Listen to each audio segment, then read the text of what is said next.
Good morning আমি ছোটন সাহা।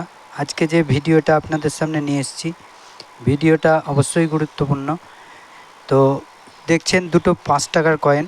এই 5 টাকার কয়েন দুটোর মধ্যে যে ঘড়ির হিসাব বলে, 6 ক্লক, 3 ক্লক, 9 ক্লক, এই ক্লকের হিসাবটা আপনাদেরকে আজকে আমি দেখিয়ে দিচ্ছি। তো অবশ্যই মন দিয়ে দেখুন।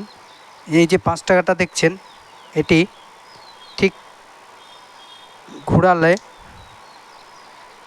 অশ্বস্তম্ভটা মাথাটা নিচে নেমে গেল, এটা উপরেই থাকলো, এটা সোজাই থাকলো, এটা উল্টো হয়ে গেল।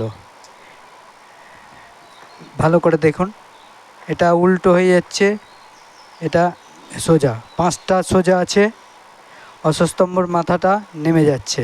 এটাকে বলছে 6 ক্লক। এই রকমই 3 ক্লক হয়, 9 ক্লক হয়। এবং এই ধরনের পয়সা, যে কোনো পয়সায়, নতুন পুরনো, 5 টাকা, 1 টাকা, 2 টাকা, 8 আনা, 4 আনা, তামা চাঁদি, কোনো ব্যাপার নেই। সব পয়সা আপনার উঁচু দামে বিক্রি হবে। এই রকম 6 ক্লক সবচেয়ে বেশি দামে, 3 ক্লক ও 9 ক্লক অল্প বিক্রি হয়, অবশ্যই বিক্রি হয়।